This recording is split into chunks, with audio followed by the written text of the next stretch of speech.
उनके उसूल जगाधारी एवं अंतर बालक और नकुल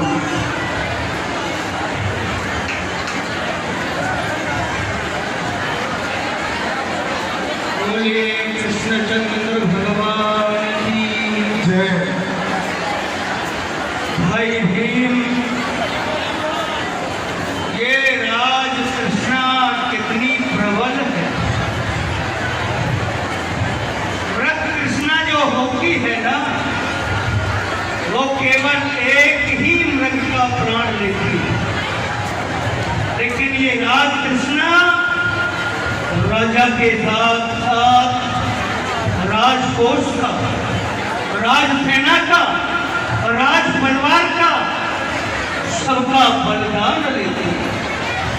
जिस तरह एक चित्ती पर दो लाल भिड़ते हैं, उसी प्रकार एक राज स्त्री पर दो नरपाल लड़ते हैं, और जो हारता है वो तो हारता ही है, लेकिन जो जीतता है ना, उसकी भी एक प्रकार से हार ही हार। इसलिए ज्ञानहीन कृष्णा को धिक्कार है, धिक्कार।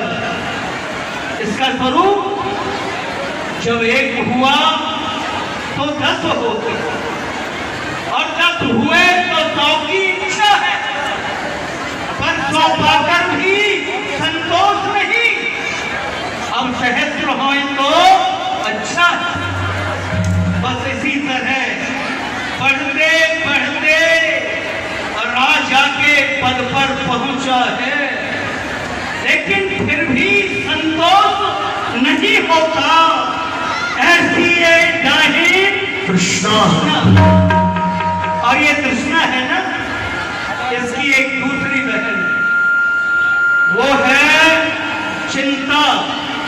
जिस प्रकार एक वैश्यागामी पुरुष मदरा आदि दुर्व्यसनों की उपासना करता है, उसी प्रकार एक कृष्णा वाला पुरुष चिंता की आराधना किया करता है। परिणाम क्या होता है भाई? उनके हृदय रूपी चूल्हे में तृष्णा रूपी लकड़ियों के द्वारा चिंता रूपी अग्नि प्रज्वलित हो जाती है, और उसे दिन रात जलाती रहती है। यदि तुम जानना चाहो कि चिता और चिंता में, ये बताने की कृपा करें, चिता और चिंता में किसका पद बड़ा है? स्वरूप दोनों का एक ही जैसा है, लेकिन चिता से चिंता में अर्थ नकार बढ़ा हुआ। चिता हम उसको कहते हैं जो मुर्दे को जलाती है। अरे बड़ी है इसलिए चिंता कि वो जिंदे को जलाती है। किंतु महाराज, जब तक भगवान श्री कृष्ण चंद्र के हाथों में चक्र सुदर्शन है, जब तक महाबली भीम के हाथों में गदा है, और जब तक मेरे पिता अर्जुन के हाथों में वो गांडीव धनुष है, चाचा नकुल सहदेव के हाथों में तलवार है और खड्ग है, और आपके पुत्र अभिमन्यु की मुष्टिका में जोर है, तब तक आपको चिंता करने की कोई आवश्यकता नहीं है। क्योंकि महाराज, अर्जुन है जो धर्म पर होती उनकी जीत, और अन्यायियों की लाश पर लोग कुत्ते गाते जो अपने धर्म पर अटल रहते हैं, धर्म सदैव उनकी रक्षा करता है। इसलिए आप चिंता नहीं करें। बेटा, हमारे युवराज, तुम समझे नहीं हो। मेरी चिंता का कोई दूसरा ही कारण है, और वो ये है, हम देख रहे हैं ये धर्म क्षेत्र नित्य नित्य आज जाति की लाशों से ये फटता जाता है। एक पिता के हाथ से पुत्र, पुत्र के हाथ से पिता इस धर्म क्षेत्र में कटता जा रहा है। अब ये दृश्य आंखों से नहीं देखा जाता, हृदय घबराता है।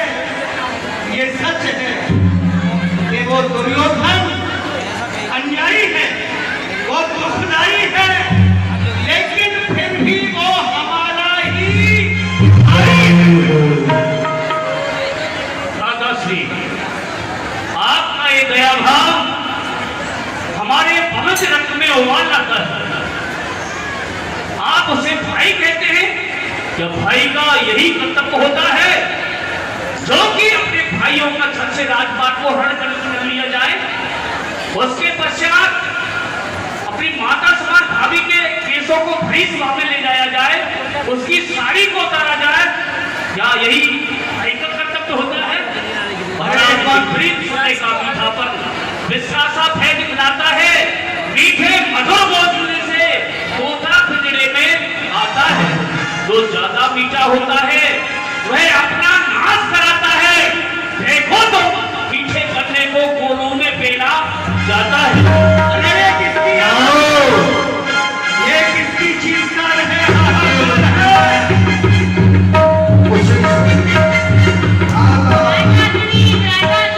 क्या हुआ नकुल? बड़ा भयानक समाचार है।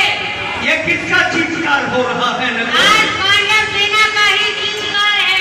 कारण आज गुरु द्रोणाचार्य ने एक चक्रव्यूह का निर्माण किया है और चक्रव्यूह को सिवाय अर्जुन के कोई तोड़ नहीं सकता है, और अर्जुन इस समय यहाँ पर है नहीं। तो क्या होगा? तो भाग्य में लिखा होगा। ओ अर्जुन, भारी अर्जुन, आज तुम्हारी अनुपस्थिति में पांडव सेना पर बड़ा ही अत्याचार होने जा रहा है। तुम्हारा इतने दिनों का परिश्रम, वो प्रयत्न सब नष्ट होने जा रहा है। एक गदाधारी वीर, तुम अपनी गदा उठाओ और शत्रुओं के शिविरों की ओर प्रस्थान करो। जब तक तुम्हारे प्राण देह में रहे, देह में हाथ रहे और हाथों में ये गदा रहे, तब तक घोर घमासान करो, शत्रुओं के शिविरों को संधान करो।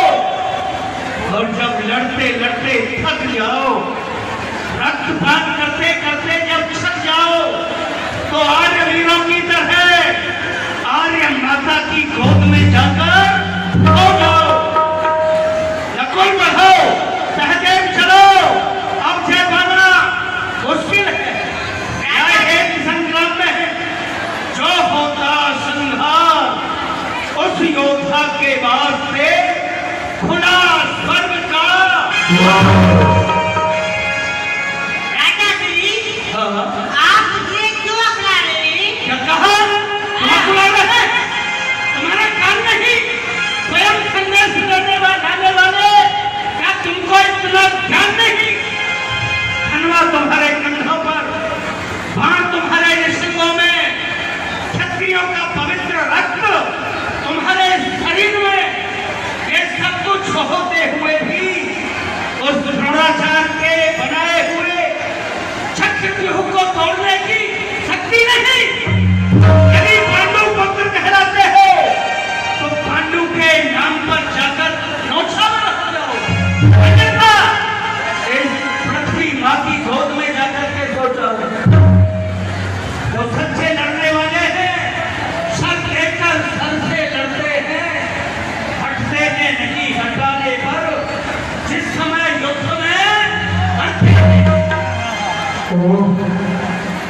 आज मेरे पिता की अनुपस्थिति और चक्रव्यूह की उपस्थिति के कारण पूज्य महाराज का स्वभाव गर्मा गया है, मानो तो शांत समुद्र में ज्वार भाटा आ गया हो। गांडीधारी, तुम्हारे बिना पांडवों के संकट का निवारण अब कौन कर पाएगा?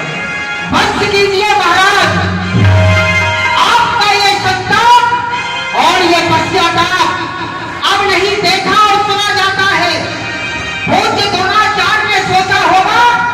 कि अर्जुन नहीं है तो चक्रव्यूह रचाए और पांडवों को हराए, लेकिन उनको ये विदित नहीं है कि कार्य कभी ना होगा।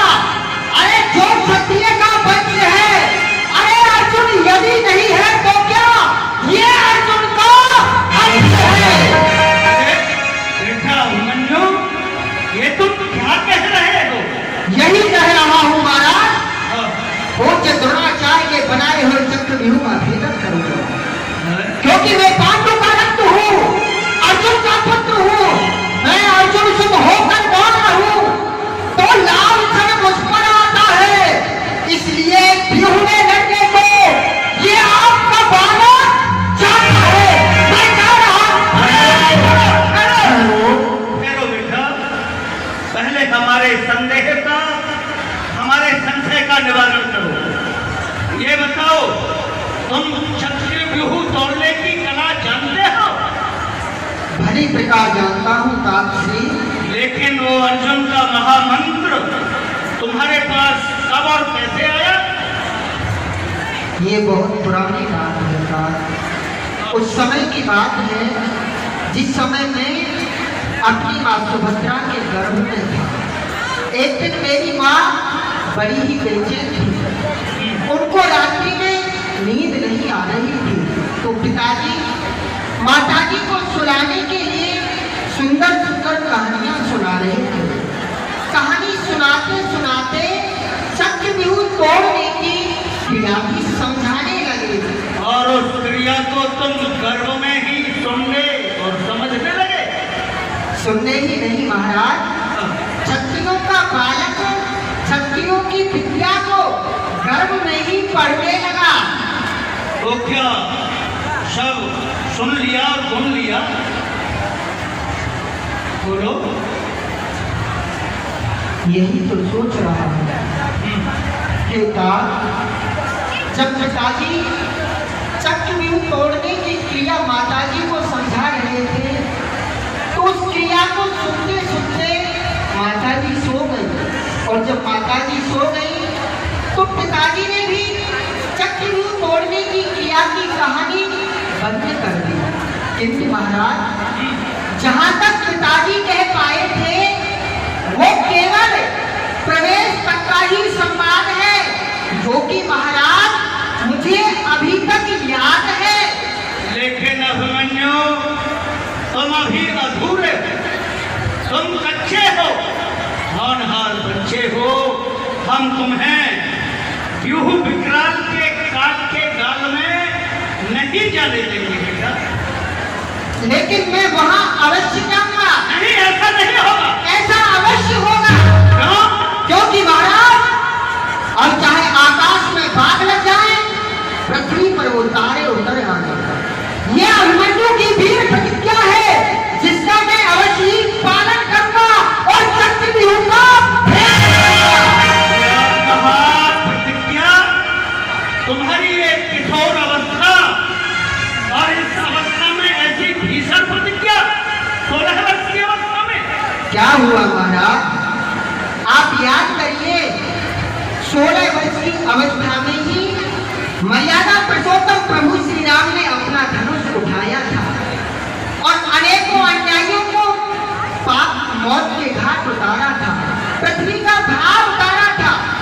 याद कीजिए महाराज, सूर्य वंश में राम का हुआ सूर्य सा का अब भी घर घर रम रहा 2 अक्षर का नाम। वो तेज था उनका कि असुर सभी त्रस्त हो गए, सूरज जब उदय हुआ तो तारे सभी अस्त हो गए। मर रही थी जाति तो जिनाया था श्री राम ने, पृथ्वी को स्वर्ग धाम बनाया था श्री राम ने। ये सच है, लेकिन तुम्हें केवल व्यूह में प्रवेश करना ही आता है बेटा।